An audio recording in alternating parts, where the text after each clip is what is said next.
First, they said one thing, then they changed their story. The police noticed, the media hushed it up. But now the contradictions in the Madeleine McCann case don't just seem strange, they sound dangerously revealing. Have you ever had that nagging feeling that a story doesn't quite add up? Something about it rings a bell, but the details, they simply don't match. It's like someone is telling you a puzzle with mismatched pieces. That's exactly how I felt when I went back to read, listen, and watch everything about the Madeleine McCann case. At first, the public outcry made us accept the parents' pain as absolute truth, a tragedy, a missing child, a kidnapping during a family vacation. But the more you observe, the more you pay attention to what was said and then retracted, the more cracks you start to see. They said the door was locked, then they said it was unlocked. One friend said he went to check the kids at 9:05 p.m. The other said he'd gone at 9:30 p.m. Some statements were given with confidence, others sounded rehearsed. And the strangest part, sometimes the emotions felt staged, cold. It's not just one detail, it's a collection of small things that don't add up. Conflicting statements, confused timelines, contradictory accounts, the kind of thing that, in a real investigation, sounds the alarm. In this video, I want to invite you to forget everything you've already heard about this case, because today, we're going to do what almost no one has had the courage to do. Look at the contradictions, one by one, slowly, carefully, and once we start pulling that thread, the story begins to fall apart. You'd think that when a tragedy happens to a child, everyone around, especially the adults, would be willing to cooperate fully, especially if they're close friends, especially if they're doctors, especially if they're the parents. But in Madeleine's case, the opposite happened. Let's talk about the group of friends who were with the McCanns that night, the so-called Tapas 7. Instead of agreeing on a consistent account, their versions simply don't match. One said they saw Jerry check on the children at 9:05 p.m. Another said it was 9:15 p.m. One friend insisted the door was open. Another said it was locked. One of them swore he saw a man carrying a child. No one else saw anything. How is that possible? We're not talking about trivial details. We're talking about crucial minutes, the kind of thing that could completely change the course of the investigation. And the most unsettling part? These contradictions were long accepted as normal, supposedly the result of trauma and confusion. But if everyone was trying to help, why didn't anyone tell the same story? What's even stranger was yet to come. And this video will tug on those loose threads that stayed hidden for over a decade. In an investigation, details are everything. One contradiction can open an entirely new avenue of inquiry or give the perfect excuse to dismiss a valuable lead. In the Madeleine case, the contradictions turned into dust. They were there, recorded in statements, documented in the Portuguese police reports, but they were buried under an avalanche of commotion, diplomatic pressure, and headlines that chose to reinforce one single narrative, that of absolute innocence. The media, especially the British press, asked no questions, it provided answers. When timelines didn't align, it was chalked up to the confusion of the moment. When emotions seemed cold, it was emotional trauma. When versions clashed, it was just a difference in perception. But in criminology, there's a name for this: critical contradiction.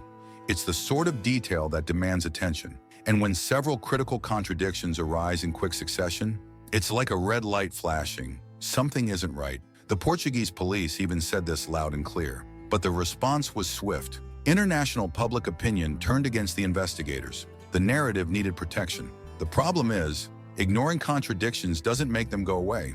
They remain like cracks in a seemingly solid wall. And the more you look, the clearer it becomes that the whole structure is compromised.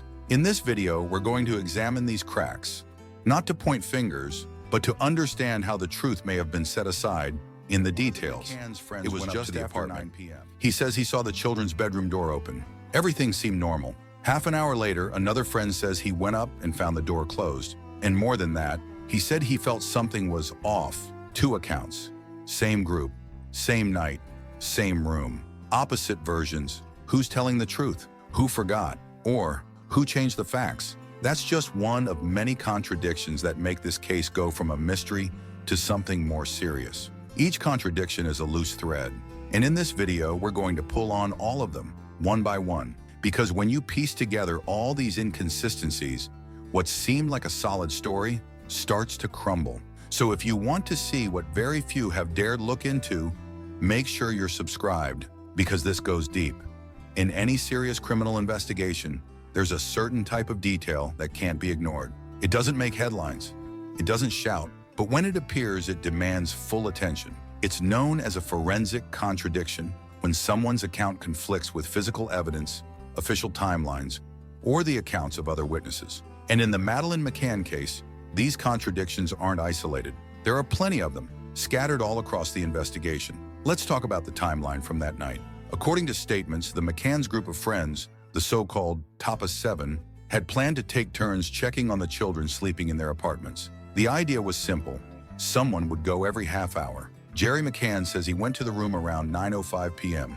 He said he saw Madeleine sleeping, everything normal. 10 minutes later, another friend claims he walked by the window and noticed something strange, a door left partially open. Then at 9:30, a third witness says they went into the apartment and noticed the door closed or open or ajar, depending on which statement we read.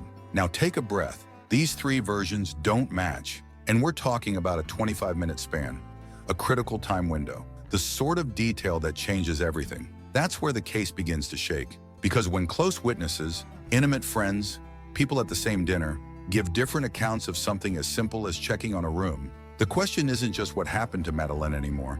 The question is why their stories differ so much. And that's when suspicion arises. Not necessarily about the crime, but about the narrative. And it's not just the timelines. Their behavior also raises questions. Remember the moment Kate McCann discovers Madeleine is gone? What do you expect of a mother in that situation? Screaming, despair, a complete breakdown. Yet eyewitnesses say she walked down the stairs with a pale face, spoke firmly, and simply said, "They took her," just like that. No hesitation, not knowing who, not knowing how. It was as if she already knew. And that was just the first of several behaviors that raised eyebrows. In the following days, the couple gave press interviews. They held briefings, organized campaigns, but when asked to return to the crime scene for a reenactment, they refused. When Portuguese police asked them 48 specific questions, Kate refused to answer 41 of them. This by itself would already be unusual. But what's even more striking is what happened with all these contradictions. They were treated as if they didn't exist. The British press defended the McCanns fiercely. They labeled the Portuguese investigation amateurish, messy, and insensitive. They erected a protective wall around the family. And the truth? It was left standing outside. It wasn't the first time this had happened. In the Kaylee Anthony case in the United States, the child's mother gave 4 different accounts of her daughter's whereabouts. Only later was the little girl's body found. In the 1940s, the Sodder children's case was rife with contradictions about an alleged home tragedy. It was never solved. And do you know what those cases have in common with Madeleine's? They all began with a simple version, and they all fell apart in the details. In reality, the media prefers neat narratives because the public accepts them more easily. A villain, a victim, a plausible ending. But when the people in the story change their lines, change their tone, change their version, the narrative slips out of control. Maybe that's why so many details were overlooked. Because if they were taken seriously, the truth would become inconvenient. After days of tension and versions that didn't add up, the investigation started to weigh on everyone involved. What had looked like grief started to feel like discomfort. What had seemed like sadness looked more like restraint. And in the midst of it all, something caught the investigators' attention. The gesture McCann answered a question about Madeleine's behavior on the night of the disappearance. The reporter asked, "Was she okay? Calm?" Kate smiled, hesitated, and said, "She was a bit tired." While saying this, she looked down and clasped her hands in her lap. She didn't seem like a mother describing her child's behavior. She seemed like someone making sure not to say too much. There could be an explanation for this. In psychology, there's a concept called cognitive dissonance, when what a person actually experienced doesn't match what they want to believe, and the mind goes into conflict. To protect itself emotionally, it reconstructs the story. It changes words.